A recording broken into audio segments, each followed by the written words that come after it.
Alright, magandang gabi, no? Tayo ay andito sa St. Luke's, E. Rodriguez. So, check. Tayo ay nagkapote muna at biglang bumuhos yung ulan. So, yung mga nagtatanong lagi, no? Okay lang ba to sa ulan, mabasa, sa baha? Actually, yan ang hindi ko maintindihan, bakit na kailangan nyo ilusong sa baha, di ba? Ang marketing lang po yun, guys. Kayo ba lulusong sa baha na alam niyo naman may butas-butas dyan? Pag kayo lumusot dyan, di na shoot pa kayo, di mas malaking problema yun kung umumpog pa yung ulo ninyo, hindi nyo naman nakikita kung may butas So, ayan, meron tayong mga videos na nailusong natin sa baha to, no? Wala naman po naging problema, pero still hindi po siya practical gawin. Kasi po kayo rin po sumisira nung ninyo, unit niyo, kahit ano pong e-bike yan, wala po akong pinapanigang e-bike company or e-bike brand, no? Kasi sa akin po dapat pangalagaan niyo po yung yung e-bike ninyo, no?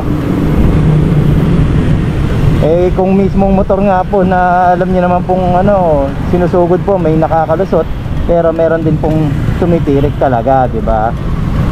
So, tanggalin niyo po yung brake sensor. Ano yan? Lalarga yan. Di ba? Kung may brake sensor po yan at nabasa po yan, nagko-contact po yan. Kaya po hindi po siya hindi po siya gagalaw, hindi po aandar, di ba? So, pasensya na po, overtake tayo sa nasa alangan tayong pero huwag niyo pong gagayain. Sinasabi ko na kung matatawag niyo pong kamote dahil po babagsak na po yung ulan at alam niyo pong possible na magbaha, ay ayaw po nating abutan tayo ng baha. Dahil pag inabutan tayo ng baha, ayun, hindi na tayo makaka-uwi ng tamang oras. Okay, so nothing against the ibang brand, no? Hindi ako nagko-compare lagi ng ang akin lang po is kung ano po yung nagugustuhan ko at yung pangmasa. Pasensya na rin po ulit dahil tayo po ay naka lang po, no? Wala po tayong mic kasi nga po nag-uulan. Ayoko rin po mabasa yung parang ganun din po yung camera natin, pwede po siyang mabasa. Pero kung gagamitan natin ng mic para marinig tayo ng possible masira. So sino pong naperwisyo, di ba? Ang naperwisyo nun tayo pa rin, di ba? Kaya yun, guys, we're now approaching, no? Pakaliwa tayo papuntang Timog. Ito po ay E. Rodriguez pa rin. So nakapagkapote na tayo. Ang ating kapote ay hatid sa inyo ng Shopee or Lazada. Pinabili ko lang po kasi sa kasama ko to. Kaya hindi ko po alam kung ano yung link, no? Pero adventure po yung mababasa ninyo. Tingnan natin. Halos lahat po ng nakaganitong jacket nakaganitong kapote. So hindi ko pa po siya masabing 100% na wala pong tagas o tumatagos yung tubig. Kaya ayan, subukan natin. Kaya lang hindi pa ganun kalakas yung ulan, kaya tayo, waiting pa tayo kung tatagos o hindi. Pero naka-jacket pa rin po tayo sa loob kasi malamig naman. Saka para iwas din sa pinaka-damit natin na pinangaharap sa kliyente or sa mga tao, diba? Ayan. So lumalakas po ulit yung ulan, guys. Kaya kailangan ko ibaba yung visor. So ito na po yung pagka nakakita kayo ng mga solid, huwag kayong tatawid. Kanina kayo ginawa ko, diba? Pero dapat talaga hindi. Pero siyempre nasa iba't ibang senaryo po yan. Ayan, gaya niya po, broken line, so pwedeng lumipat. So pagdating dito, hindi po pwede, para po maiwasan magsiksikan dahil meron pong pakaliwa at meron pa kanan. Again, pwede tayo sa bike lane. Okay, so go, naka-go. Bakit tumawid yun? Naisip siguro. Ayan, okay, so ito yung Timog na po to. Ito po ang mga gimikan, guys. Ayan, buti na lang may may warning or early warning device para makita na merong nakaharang. Ito rin pala magkakabit ng sky cable. Ayan. Hindi ko makita dito kung saan tamaan yung mga bata dito sa ano. Ayan, nawala po yung ulan guys. Nakita nyo po yung kalsada, wala pong basa. Yung sa irod basa.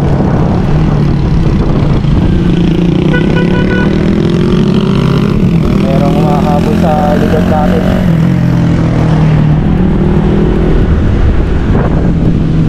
Okay, so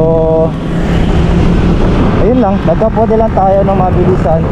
So ganito po talaga ang panahon ngayon. May ulan, may wala, may ulan, may wala. So ngayon wala namang ulan. So tayo ay naiinitan. Okay. So nag-level 1 po lang, nag-speed 1 tayo ulit, no? Ay, so ang ating ano ngayon destination ay Timog. Ito po ay pag kumanan ay ano pa Kamuning. And then pag dumiretso tayo ay pa Mother Ignacia, kung saan nagbaha ng sobra na nakaraan, ano.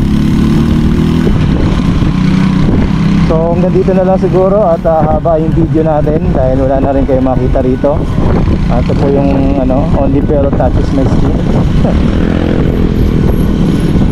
Shout out, baka naman. Terraces. Buti na tayo kasi medyo malikot yung tricycle driver. Di natin alam kung kakaliwa, kakanan. Okay, intersection, nalalay kayo. Signal tayo pa kaliwa. Ayun na po yung ABS-CBN. So alalay tayo dahil may mga lumiliko dyan. So pakita ko lang po hanggang sa bahay ni Kuya guys. So bahay ni Kuya, aray ko, gaya may lubak, diba? Kung yan ang baha dyan, tapos may nadaan kayo lubak, lusot kayo dyan, diba? So ayan, bahay ni Kuya. So hanggang dito na lang po muna. At nakauwi na tayo sa bahay ni Kuya. Maraming salamat po, no? Thank you. Ayun, sorry guys, sasama ko lang tong ano, video na to. Ayan, inulan na tayo. Nakita nyo yung mga nagpapalit pa lang o nagsusuot pa lang ng kapote sa EDSA dito. Hihinto sila sa ilalim. Ayan, mag-umunyos na lang tayo ulit. Kasi sa Muñoz para dire-diretso lang ang ano, ang flow ng traffic. So nakalimutan ko lang pangalan, pero si shoutout natin si Crisanto. Kung pagkakatanda ko, siya si Crisanto, no? Sa moto ano or sa vloggers, Filipino vloggers. Ayan. Actually marami na po tayong nakikilalang ano, mga nagko-content ano. Ayan, nag-speed 1 tayo ulit. Ayan. Magkakapote pa lang sila.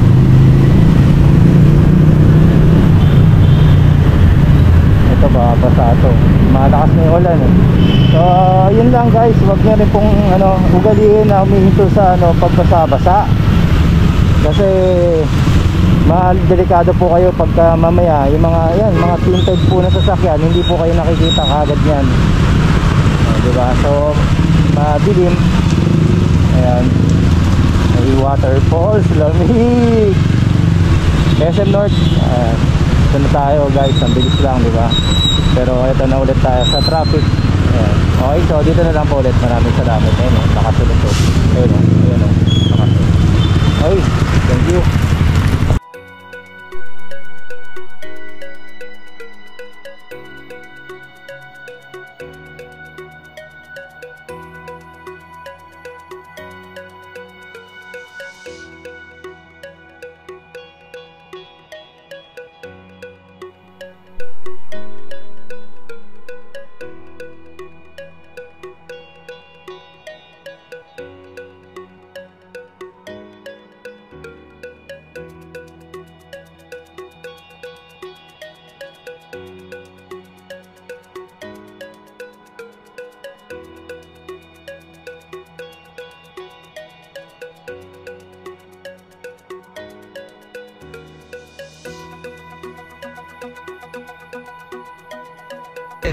Hi, Marvin Marvin Chua, Motovlog. This is Bea.